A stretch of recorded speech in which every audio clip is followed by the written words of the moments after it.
Gumma educational and welfare trust एवं राहुल कोरा educational development association द्वारा संयुक्त रूप से शनिवार को भंज भवन में एक विशाल कार्यक्रम का आयोजन किया गया है। इस कार्यक्रम में वक्ता के तौर पर हैदराबाद के अंतर्राष्ट्रीय प्रेरक वक्ता मुन्नवर जमा उपस्थित रहकर युवाओं को कैरियर बनाने के साथ ही साथ जीवन में आगे बढ़ने के लिए बेहतर टिप्स दिए। उन्होंने बताया है कि मोबाइल का इस्तेमाल तय करेगा कि आपके आने वाले 50 साल कैसे होंगे।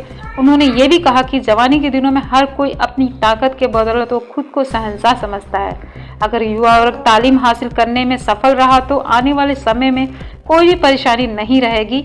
उन्होंने बच्चों से कहा कि अपने कौशल को निखारने हुए खुद को परिभाषित करने में सहायक बने।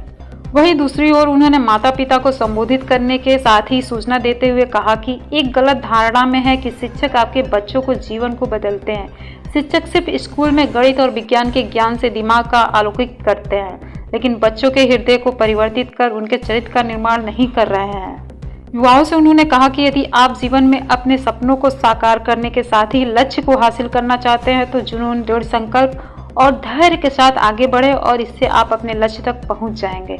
माता पिता को भी चाहिए कि वे बच्चों पर ध्यान रखें कि वे जिंदगी में आगे बढ़ने का कोई इरादा रखते हैं या नहीं। उनका ध्यान रखने में कोई भी काम आसान हो जाएगा। इस आयोजन को सफल बनाने में मोहम्मद शकील, अफरोज अहमद, सरफराज तारिक, मोहम्मद रफीक इरशाद खान, खालिद अजीज, आलम भाई, मोहम्मद परवेज व अन्य गणमान्य लोगों की भूमिका अहम रही।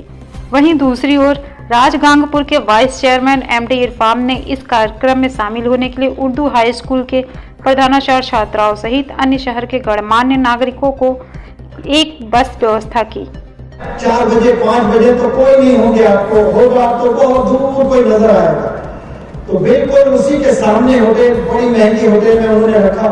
तो मैं सुबह 3 बजे निकला, 4 बजे करीबन गया, सोया, आसमान से बातें करने लगा, देखने लगा और समंदर पर वो जो आवाजें आ रही थी तो फिर मैंने अपने आप में वो इल्म अल्लाह ने मेरे में डाला कि समंदर से इंसान क्या चीजें सीख सकता है।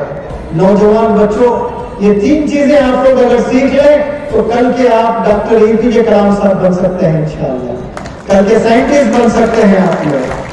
पहली चीज, समंदर की जो गहराई होती है वो आम हर इंसान को मेजर नहीं कर सकता है। अगर 800 करोड़ लोग इस दुनिया में रहते हैं तो हम कहां इस्तेमाल करते हैं चीजें, रियलाइज करेंगे आप तो आपको फायदा मालूम होगा।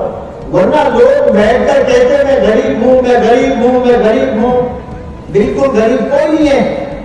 अल्लाह ने आपको 2 हाथ दिए हैं, 2 पैर दिए हैं। अगर 2 पैर नहीं है, 2 हाथ नहीं है, घर में वालिदैन नहीं है तो तब कह सकते हैं कि अरे बंदा हेल्पलेस है, इसको मदद की जरूरत है, इसे हेल्प करना चाहिए।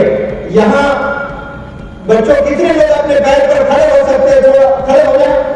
बड़े हजरात ने, नौजवान बच्चों खड़े हो जाओ, लड़कियां खड़े हो जाओ। अल्लाह ने जो बड़े खूबसूरत पैर दिए हैं आप लोगों को, कितना दौड़ दौड़ के काम कर सकते हैं। मुझे हाथ दिखाए दो, यही 2 हाथों से विराट कोहली ने सेंचुरी लगाए हैं, यही 2 हाथों से सचिन तेंदुलकर ने दुनिया वालों का दिल जीता है, यही 2 हाथों से बिल गेट्स ने माइक्रोसॉफ्ट बनाकर पूरी दुनिया पर राज किया है।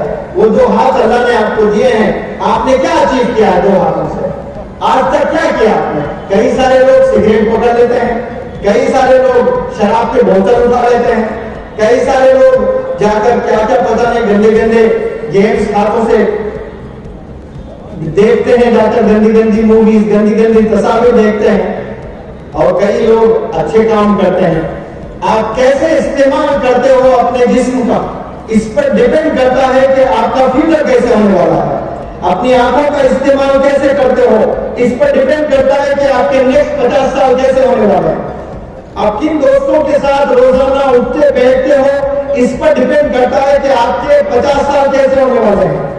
यहाँ अगर कोई 20 साल का नौजवान लड़का मुझे सुन रहा है और वो ऐसे 5 बंदों के साथ घूम रहा फिर रहा है जो अय्याशी में गुम है, वो सिगरेट भी पी रहे हैं, वो शराब भी पी रहे हैं, वो गंदी मूवीज भी देख रहे हैं, वो सारे गंदे काम कर रहे हैं कॉलेज जाते हुए। और मैं कहता हूं कि उसके जो 50 साल अगर अल्लाह ने उसे 70 साल की जिंदगी दी है तो उसने वो पल खराब नहीं किया, बल्कि उसने अपने पूरे 50 साल आने वाले जिंदगी को तबाह कर दिया। उसने सिर्फ 50 साल तबाह नहीं किया, اس سے جو نسل آنے والی ہے, جنریشن آنے والے ہیں, وہ جنریشن کو تباہ کیا آپ نے. کچھ نوجوان بچے 3 ڈبی سگریٹ پیتے ہیں, پی کر لنگز اتنے خراب کر لیتے ہیں کہ کھانس کے ایسا لگتا ہے جیسے ٹی بی پیشنٹ ہے. اور وہ بیچارہ شادی بھی کرتا ہے, پھر شادی کر کے بچے پیدا کرتا ہے, اور وہ بیماریاں اس بچے, معصوم بچوں میں آ جاتی ہے, وہ لنگز کی بیماریاں. کمزور بچہ پیدا ہوتا ہے, تو اس بچے کو کمزور گویا کس نے بنایا؟ آپ کے جوانی کے شوق نے بنایا. آپ بچہ بھی پیدا